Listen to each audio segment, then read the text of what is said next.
이런 환율 방어를 하기 위해서 미국채를 내다 팔므로써 미국의 국제시장의 물량 공급을 늘려서 미국의 국제시장을 더 어렵게 만듭니다.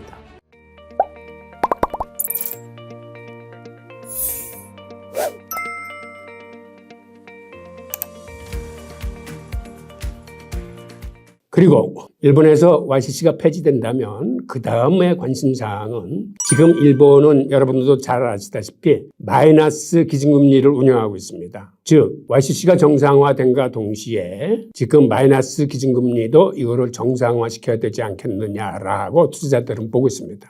즉 다른 나라하고 금리 격차가 너무 큽니다. 여러분 아시다시피 미국의 기준금리가 지금 5.25%에서 5.5%인데 일본은 마이너스 0.1%를 지금도 계속 고집하고 있거든요. 즉 미국과의 금리 격차가 이렇게 단기 금리에서도 5% 이상 나기 때문에 이런 경우는 사실은 일본 자금이 미국으로 빠져나가지 않는 게 오히려 이상하게 되는 거죠. 게다가 일본은 지금 인플레이션이 3% 됩니다. 그래서 안심할 수 없는 이런 인플레이션도 갖고 있기 때문에 지금같이 유가가 치솟는다거나 2.8 전쟁으로 해서 호르무즈 해협이 봉쇄된다거나 하는 비상사태가 생기면은 일본 같은 경우는 그 인플레이션의 안정을 이제 장담할 수 없게 되는 거죠.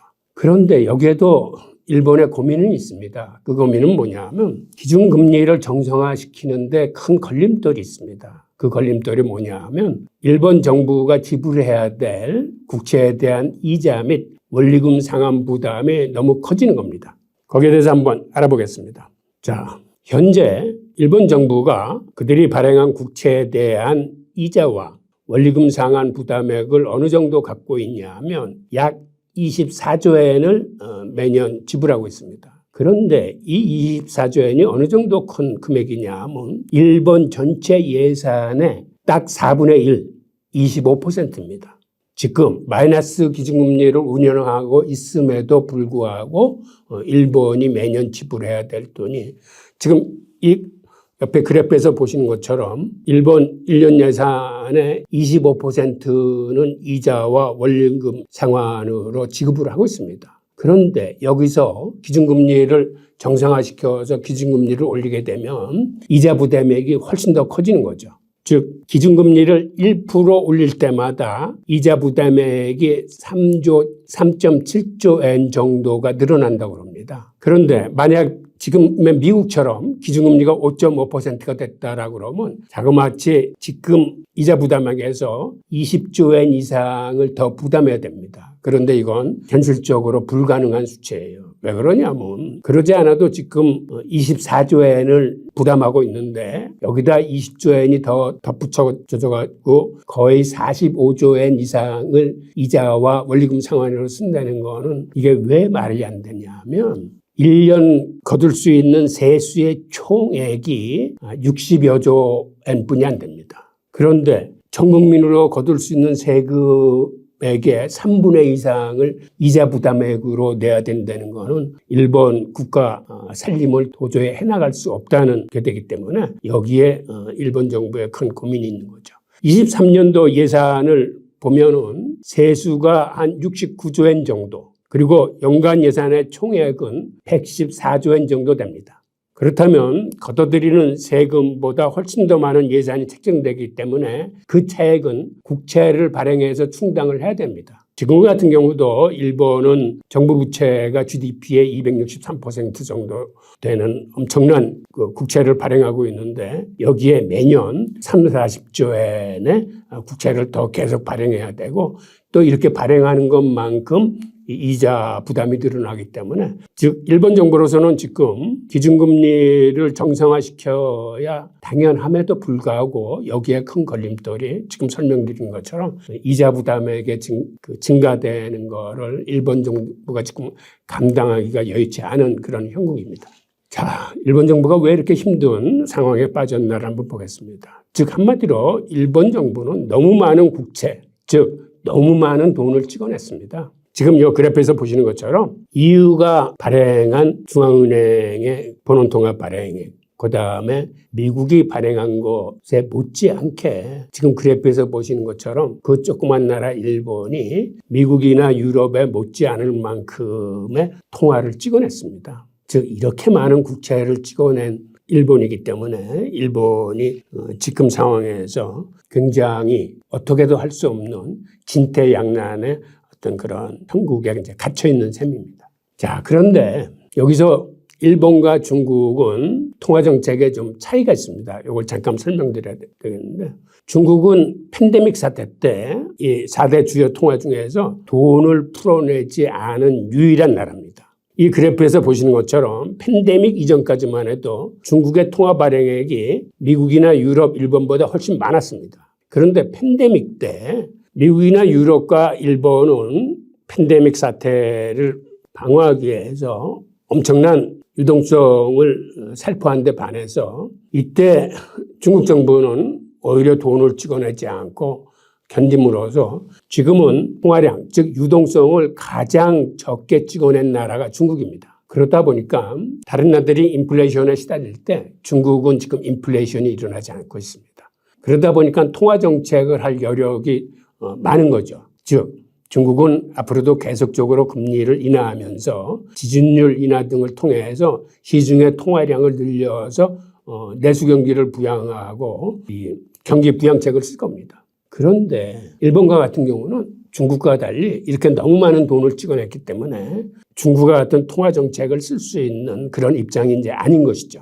여기에 이제 두 나라의 이제 극명한 차이가 있고, 그러다 보니까 일본에서는 또 어떤 문제에 지금 봉착하고 있냐 하면, 여러분도 잘 아시다시피 엔화가 지금 150엔 천장을 뚫고 계속 치솟고 있습니다. 즉 여태까지는 일본이 어떻게 해서라도 환율 방어를 위해서 150엔 이하에서 눌러놨었는데 이제는 누를 수 없는 그러한 지경에 도달해서 150엔을 뚫고 지금 올라가고 있습니다. 일본 정부는 이것도 이제 헤지펀드의 어떠한 그 투기적인 공격 때문에 이렇게 됐다라고 이제 설명을 하는데, 즉 이거는 어떻게 보면은 헤지펀드라는 게 어떤 투기적 공격을 할 적에는 그들도 명분 없이 아무렇게나 덤벼드는 건 아닙니다. 즉 한 나라의 경제 정책이, 즉 거시경제의 흐름이 정상적이지 않을 때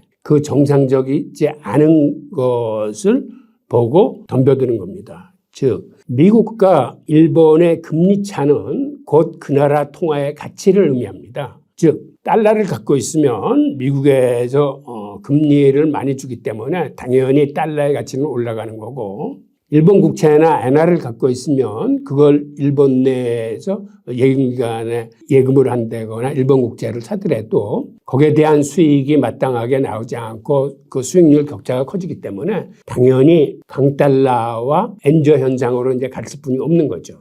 즉 이런 상황 속에서 이런 걸 틈타서 헤지펀드가 이제 그 외환시장을 공격하고 있는 이런 양상인데, 최근에 마지노선인 150선이 뚫림으로써 일본은행은 이례적으로 심야에도 개입하고 무던히 이거를 막기 위해서 노력을 했지만 이미 뭐 151.69 정도로 지금 계속 엔화 환율은 치솟고 있습니다. 그런데 지금 이렇게 일본은행이 환율 방어를 위해서 외환시장의 개입을 크게 하고 있다는 얘기는 한마디로 일본이 갖고 있는 외환 보유고 내에 있는 미국채를 팔아서 달러를 마련한 다음에 이 달러를 가지고 시장에서 자국 통화인 엔화를 사주는 걸 의미합니다. 즉 이 얘기는 이런 환율 방어를 하기 위해서 미국채를 내다 팔므로써 미국의 국제시장의 물량 공급을 늘려서 미국의 국제시장을 더 어렵게 만듭니다. 즉 악순환에 빠지는 거죠.